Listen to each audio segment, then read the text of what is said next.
எல்லாத்துக்கும் வணக்கங்க. நம்ம தினமும் பண்ணுற சமையலில் தேங்காய் ரொம்ப முக்கியம். முன்னெல்லாம் அருவாமனையில் தேங்காவை துருவி அம்மியில் இல்லைன்னா ஆட்டுக்கல்ல நம்ம அந்த மசாலா இல்லை தேங்காய் சட்னி அரைக்கும் போது அந்த சுவையே தனி சுவை. காலம் மாற மாற இப்போ அம்மி கிடையாது, ஆட்டுக்கல் கிடையாது, எல்லாமே இப்போ மிக்ஸி தான். தேங்காய் சட்னி பண்ணாலும் நம்ம தேங்காவை துருவி பண்ணுறதில்ல, தேங்காவை கட் பண்ணி மிக்சியில் போட்டு தான் தேங்காய் சட்னி பண்ணுறோம். நீங்கள் பார்த்துட்ருக்கிறது எலக்ட்ரிக் கோகனட் கிரேட்டர். இது நான் போன வருஷம் இந்தியாவிலேருந்து வாங்கிட்டு வந்தேன். இது ரொம்ப யூஸ்ஃபுல்லாக இருக்குங்க. இதோட விலை 1900 ரூபா. இது தேங்காய் திருவல் அட்டாச்மெண்ட்டு. இது கத்தி சாண பிடிக்கலாம். நீங்கள் தேங்காய் துருவிட்டு இந்த பிளேடை மட்டும் நல்லா கழுவி தொடச்சி வச்சுட்டா போதுங்க.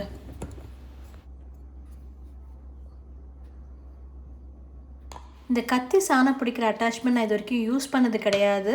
இந்த தேங்காய் துருவல் பிளேடை எடுத்துட்டு அதை அப்படியே மாற்றிட வேண்டியது தான். இது 220 வாட்ஸு. அதனால் நீங்கள் வெளிநாட்டில் இருந்தீங்கன்னா உங்களுக்கு கன்வெர்ட்டர் தேவைப்படும். இது 110 வாட்ஸ்லேருந்து 220 கன்வெர்ட் பண்ணுறதுக்கு ஒரு கன்வெர்ட்டர். நான் போன வருஷம் கடையில் கேட்கும்போது இது புது ஐட்டம்னால இன்னும் 110லாம் இன்னும் பண்ணல, 220 தான் இருக்குது அப்படின்னாங்க. இப்போ வந்திருக்குமான்னு தெரியல. நீங்கள் யாராவது இந்தியாவில் இருந்தீங்கன்னா செக் பண்ணி பாருங்கள், இது 110ல் கிடைக்குதான்ட்டு. கிடைச்சதுன்னா கீழே கமெண்ட்டில் சொல்லுங்கள். அடியில் பார்த்தீங்கன்னா சக்ஷன் பேஸ் இருக்குது. நீங்கள் கவுண்டர் டாப்பில் யூஸ் பண்ணலாம், இல்லை டேபிளில் எங்கே வேணாலும் யூஸ் பண்ணலாம். ஸோ நீங்கள் வச்சுட்டு இந்த நாபை வச்சு டைட் பண்ணிங்கன்னா உங்களுக்கு இது நகராது.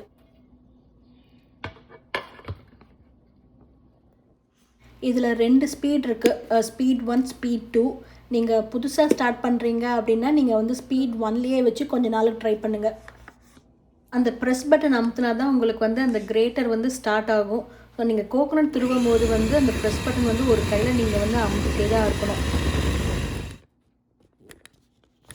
இந்த மிஷினோட வெயிட் கரெக்டாக 1 கிலோ. அதனால் நம்ம சூட்கேஸில் ஈஸியாக வச்சு எடுத்துகிட்டு வந்துடலாம். பாருங்கள், இது ஸ்பீட் 2. ஸ்பீட் 2 ரொம்ப கேர்ஃபுல்லாக பண்ணோம்.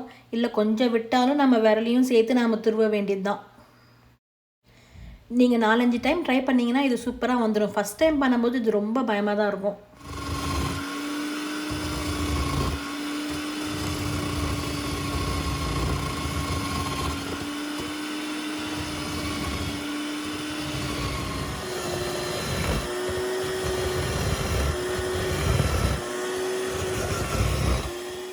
அவ்வளோதாங்க.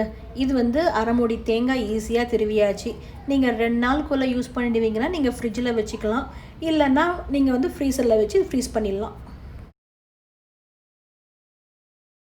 நாங்கள் இங்கே யூஎஸில் இந்தியன் ஸ்டோருக்கு 3 வாரம் இல்லை 4 வாரத்துக்கு ஒரு வாட்டி தான் இந்தியன் ஸ்டோர் போவோம். ஸோ இந்தியன் ஸ்டோர் போகும்போது தேங்காய் நல்லா இருந்துச்சுன்னா ஒரு 3 தேங்காய் 4 தேங்காய் அந்த மாதிரி வாங்கிட்டு வந்துடுவோம்.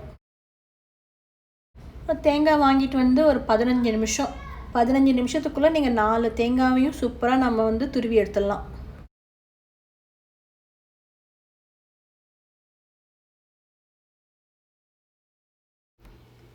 அவ்வளோதாங்க, 2 தேங்காய் சூப்பராக துருவியாச்சு. இப்போ இந்த டப்பாவில் வச்சு டப்பாவோட அப்படியே ஃப்ரீஸ் பண்ண வேண்டியது தான். இதில் ஒரு டிப்புங்க, நீங்கள் இப்படியே டப்பாவோட ஃப்ரீஸ் பண்ணிட்டீங்கன்னா தேங்காய் உள்ளே அப்படியே கல் மாதிரி ஃப்ரீஸ் ஆகிடும். அப்புறம் எடுக்கும்போது ரொம்ப கஷ்டமாக இருக்கும். நம்ம கத்தி வச்சு இல்லை நோண்டி தான் எடுக்கிற மாதிரி இருக்கும். ஸோ அதுக்கு நீங்கள் என்ன பண்ணணுன்னா, நீங்கள் ஃபஸ்ட் டைம் ஃப்ரீஸ் பண்ணும்போது ஒரு 2 மணி நேரம் இல்லை 3 மணி நேரம் கழித்து ஒரு வாட்டி வெளியில் எடுத்துகிட்டு நல்லா மிக்ஸ் பண்ணிட்டு திருப்பி இன்னொரு வாட்டி ஃப்ரீஸ் பண்ண வச்சுடுங்க. இது பாருங்கள், இது நல்லா ஒரு 2 நாள் ஃப்ரீஸ் ஆன தேங்காய் எவ்வளோ உதிரியாக இருக்குது பாருங்கள். நீங்கள் அப்படி பண்ணிங்கன்னா உங்களுக்கு தேங்காய் உதிரியாக இருக்கும். உங்களுக்கு எப்போ வேணுனாலும் 1 ஸ்பூன் 2 ஸ்பூன் நீங்கள் ஈஸியாக எடுத்துடலாம். பாருங்கள், 4 ஸ்பூன் தேங்காய் எடுத்து அப்படியே அவலுப்புமா மேலே போட்டாச்சு. ஒரு 10 செகண்ட் அந்த அவலுப்புமா சூட்லேயே ஃப்ரெஷ்ஷாக போட்ட தேங்காய் மாதிரி டேஸ்ட் வந்துடும். நீங்கள் தேங்காய் சட்னி அரைக்கிறீங்கன்னா தண்ணியிலலாம் போட தேவையில்லை, ஒரு 5 நிமிஷம் எடுத்து வெளியில் வச்சா போதுங்க. ஸோ நீங்கள் நெக்ஸ்ட் டைம் இந்தியா போகிறதா இருந்தீங்கன்னா இது உங்கள் ஷாப்பிங் லிஸ்ட்டை கண்டிப்பாக இதை எழுதி வச்சுடுங்க. ரொம்ப கன்வீனியண்ட்டாக இருக்கும். 100 வாட்ஸ் கிடைக்குதான்னு பாருங்கள். அப்படி 100 வாட்ஸ் கிடைக்கலன்னா நீங்கள் கன்வெர்ட்டரும் சேர்த்து வாங்கிட்டு வந்துடுங்க. இந்த வீடியோ பார்த்ததுக்கு ரொம்ப தேங்க்ஸுங்க. இந்த வீடியோ உங்களுக்கு பிடிச்சிருக்குன்னு நினைக்கிறேன். வாங்க நம்ம இன்னொரு வீடியோவில் பார்க்கலாம். தேங்க்யூ.